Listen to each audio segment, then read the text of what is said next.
Now on to the lesson for 5.1, looking at different forms of quadratic functions. So we just finished the warm-up, and now we have the objective. So this is a great place to look at the three different forms that we're going to look at. So standard form, factored form, and vertex form. And we'll be exploring those a little more as we go through the slides. So first of all, we have a ball thrown straight up in the air over an edge of a balcony.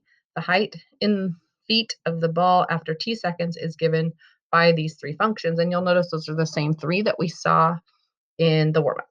All right, so we're going to make a good enough sketch. Include the coordinates of the intercepts, the vertex, and graph. And kind of these things are going to happen really quickly after we do this. So I'm going to look at some different forms of these. So like, for example, vertex form, the vertex, the t minus 3 means my vertex is at 3 comma, and then the number is 32. And we'll talk a little bit more about this later, but it means it's opening downward. So I know there's a point at 332, and that's actually going to be my peak. So I'm going to make the scale down here by 3s and the scale over here by like 10, 20, 30s. And so that one right there is about 32. All right, so that'll be my scale.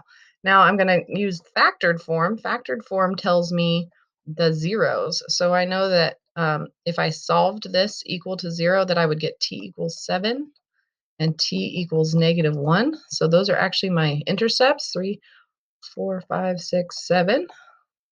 So I know that the graph crosses here, and that's my vertex.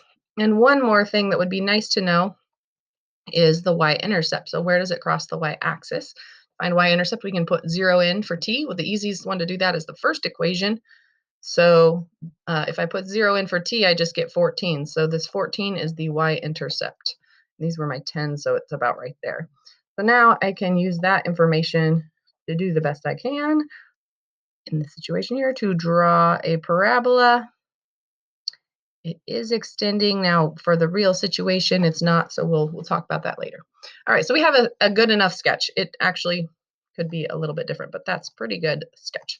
Now let's talk about the different things. What is the maximum height of the ball? Well, since I used these formulas to get me these spots, we can probably figure it out. What's the highest it goes?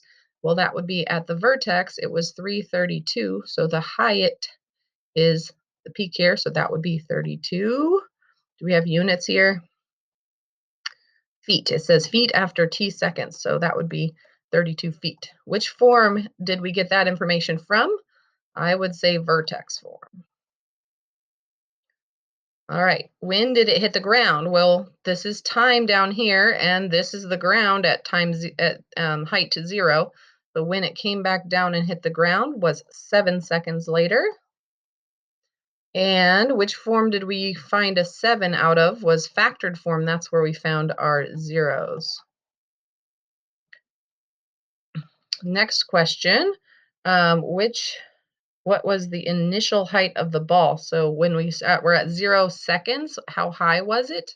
And that would be a height of 14 feet, and we got that from the first one, standard form.